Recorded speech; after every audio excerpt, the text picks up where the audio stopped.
The NFL world is on fire after reports surfaced that the New Orleans Saints have submitted a massive trade proposal valued at over $21 million to acquire Shedeur Sanders from the Cleveland Browns. What began as whispers has erupted into a storm of speculation, outrage, and chaos inside the Browns organization. Players are furious, coaches are panicking, and ownership is scrambling to contain the fallout from what could be one of the most shocking moves in recent NFL history. The young quarterback, once buried under dysfunction in Cleveland, now finds himself at the center of a media explosion that could alter the future of two franchises. It all began when Shedeur Sanders, frustrated by the Browns' endless struggles, was caught on camera during a game mocking starting quarterback Dylan Gabriel after yet another interception. Cameras captured the moment, Shedeur turning to a teammate with an unmistakable expression of disbelief, muttering something that seemed to echo the sentiments of every fan watching. He could have made that throw left-handed. Within minutes, the footage spread like wildfire. It was the spark that ignited an already volatile situation, exposing the growing fracture within the team. Social media erupted. Twitter feeds, TikTok clips, and Instagram reels flooded with the viral moment. By the time ESPN's First Take aired the clip, the narrative had shifted from curiosity to full-blown outrage. The discussion quickly became less about Gabriel's poor performance and more about why Shedeur, a quarterback with pedigree, precision, and poise, was still on the bench. The nation watched as analysts debated whether Cleveland had once again mismanaged another young talent. Behind the scenes, the Browns' locker room was imploding. Players who had quietly supported Shedeur were no longer hiding their frustration. Many had grown tired of watching a clearly superior quarterback sit idle while the team's season unraveled. Reports began surfacing that veterans were voicing their discontent privately, warning coaches that if Shedeur was traded before being given a chance to start, the locker room would revolt. The Browns, already on the edge of collapse, were staring down a full-blown mutiny. Then came the bombshell: the Saints' offer. According to multiple insiders, New Orleans had been quietly monitoring the situation for months. Their front office had done its homework, watching Shedeur's college film, studying his practices in Cleveland, and talking to those who knew him best. What they saw was a quarterback with rare leadership qualities, unmatched composure, and the arm talent to lead a franchise. The Saints had been searching for stability since Drew Brees' retirement, and they believed Shedeur was their answer. The proposed deal reportedly included multiple high-value draft picks, a second-rounder, a fourth-rounder, and conditional selections tied to performance metrics that could drive the total value above $21 million. For the Saints, this wasn't a gamble. It was a calculated investment. They saw a quarterback wasting away in an environment unfit for his growth, trapped behind coaching politics and organizational dysfunction. The Browns' front office, however, was split. Some viewed the offer as a blessing, a way to recover valuable assets for a player their head coach clearly didn't intend to start. Others saw it as a disaster in the making, a potential repeat of the kind of decision that haunts franchises for decades. Trading away a young quarterback with star potential could easily become the defining mistake of the Kevin Stefanski era.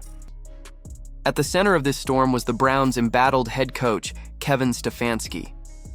Once praised for his discipline and leadership, he now found himself trapped between his loyalty to his chosen starter and mounting pressure from above. Ownership was reportedly furious, demanding explanations for the team's downward spiral.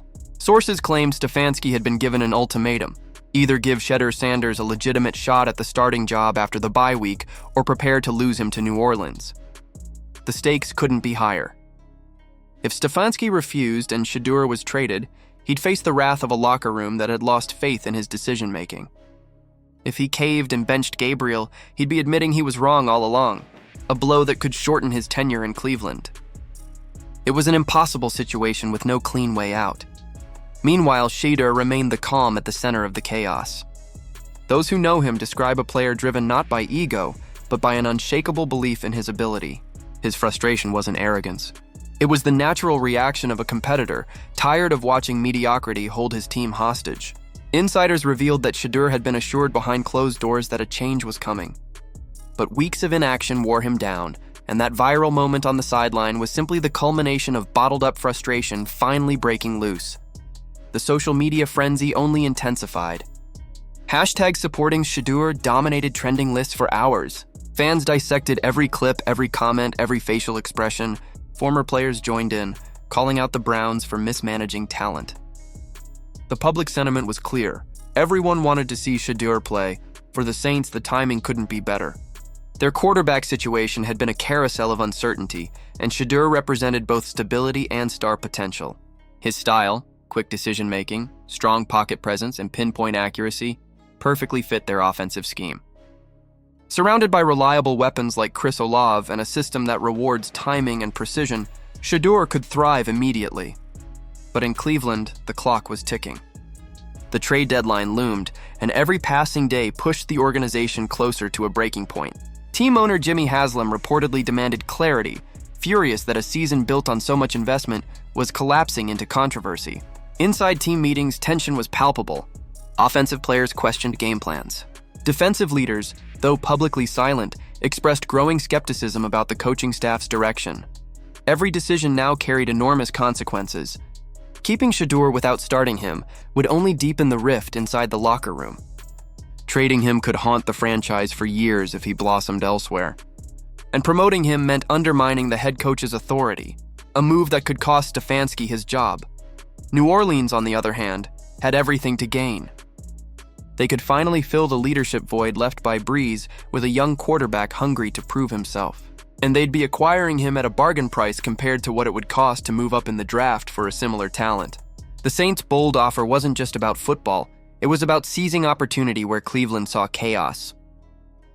For Dylan Sanders, watching his son's name dominate headlines must feel both frustrating and familiar. As a father, he's always been protective of Shedeur's development, guiding him through the politics and pitfalls of professional sports.